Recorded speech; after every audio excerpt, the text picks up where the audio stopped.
बिस्मिल्लाहिर्रहमानिर्रहीम। जनाब, हमने रैंडम के मॉड्यूल को आज देखना है, क्योंकि हमने जो है मॉड्यूलैरिटी मॉड्यूल्स के ऊपर हम बात कर चुके हैं, किस तरीके से मॉड्यूल्स बनाते हैं। पाइथन में कुछ बिल्ट इन मॉड्यूल्स मौजूद हैं, जैसे रैंडम का मॉड्यूल है, सिस का मॉड्यूल है। तो इनमें से कुछ मॉड्यूल्स को, मैथ्स का मॉड्यूल है, कुछ मॉड्यूल्स को हम देख लेते हैं। तो रैंडम के मॉड्यूल के थ्रू आप सूडो रैंडम नंबर जनरेट कराना चाह रहे हैं तो इस्तेमाल करेंगे। यानी आप कुछ रैंडम नंबर्स जनरेट करा रहे हैं। अब ट्रूली रैंडम तो नहीं होगा ऑब्वियसली, ये किसी लॉजिक के थ्रू, किसी कैलकुलेशन के थ्रू नंबर्स जनरेट हो रहे हैं। तो but it is still similar to a random number जैसा ही होगा।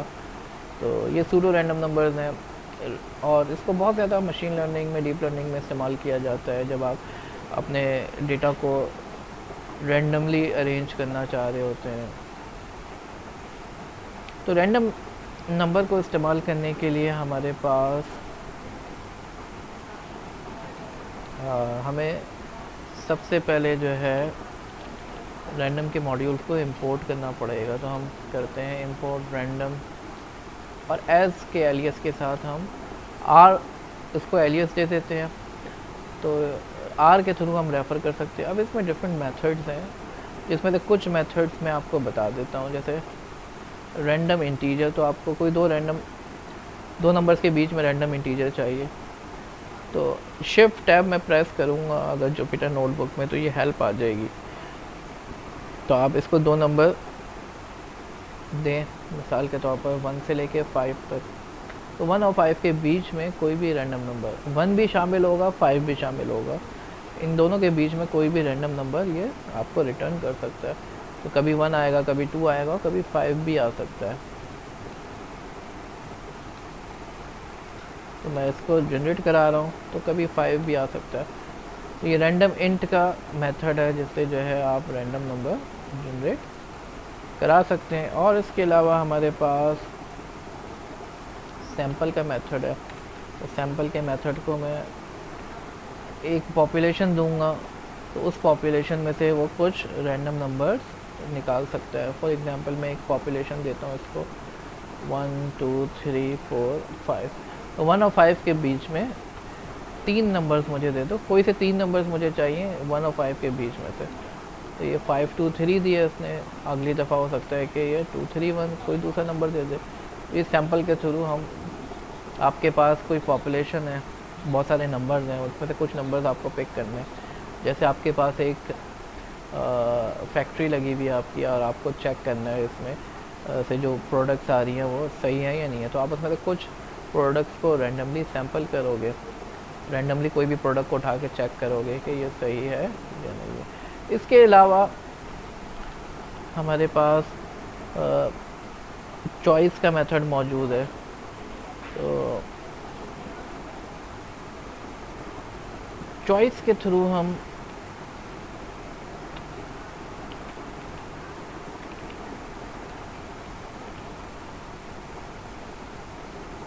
एक सीक्वेंस में से कोई भी नंबर चूज़ कर सकते हैं। तो फॉर एग्जांपल 1 5 6, इसमें से कोई भी एक नंबर जो है रैंडमली चूज़ कर लिया जाए। तो this is how it work. तो हमने देखा काफ़ी हमारे पास यूज़फुल यूटिलिटी मेथड्स मौजूद है। अगर रैंडम इंट को मैं कोई आर्गुमेंट ना दूँ तो ये एरर देगा।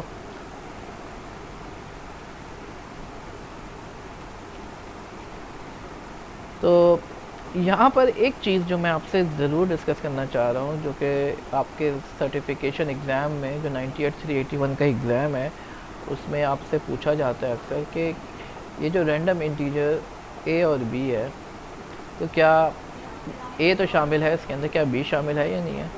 नॉर्मली पाइथन के जो फीचर्स हैं उसमें, जैसे हम स्लाइसिंग में देखा, तो बी इंक्लूसिव नहीं होता, एक्सक्लूसिव होता है। बी शामिल नहीं होता, बी से पहले तक हमें रुकना होता है, जैसे स्लाइसिंग में या रेंज के फंक्शन में। लेकिन यहाँ पर जो है ये शामिल है। तो ये ओपन इंटरवल है, स्क्वायर ब्रैकेट आ रहा है, यानी दोनों शुरू वाला भी शामिल है, आखिर वाला भी। अगर राउंड ब्रैकेट आता है तो हम कहते हैं ये क्लोज इंटरवल है, शुरू वाला भी शामिल नहीं है, आखिर वाला भी शामिल नहीं है। तो इस बात का ख्याल रखना ज़रूरी है।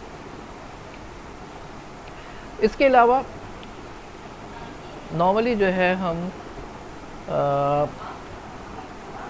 रैंडम नंबर्स जो है जनरेट करा रहे हैं, तो हम जो है हमने कोई डिस्ट्रीब्यूशन नहीं दी है कि किस पर्टिकुलर डिस्ट्रीब्यूशन के अकॉर्डिंगली रैंडम नंबर्स आए, लेकिन हम डिस्ट्रीब्यूशन भी दे सकते हैं। तो मैं आर डॉट, मिसाल के तौर पर मैं कहता हूँ नॉर्मल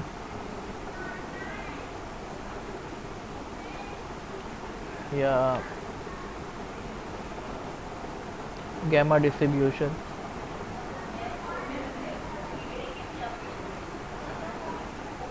या हमारे पास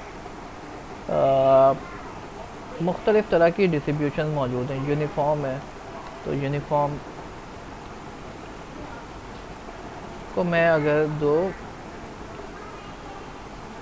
आर्ग्यूमेंट्स देता हूँ, तो यहाँ पे ये दो आर्ग्यूमेंट्स हैं ए और बी, इन दोनों की रेंज में जो है यूनिफॉर्म डिस्ट्रीब्यूशन के हिसाब से कुछ नंबर सेलेक्ट हो जाएंगे। तो मैं कहता हूँ फॉर एग्ज़ाम्पल 1 से लेके 10 तक, अब यूनिफॉर्म डिस्ट्रीब्यूशन के तहत कोई भी नंबर सेलेक्ट हो रहा है।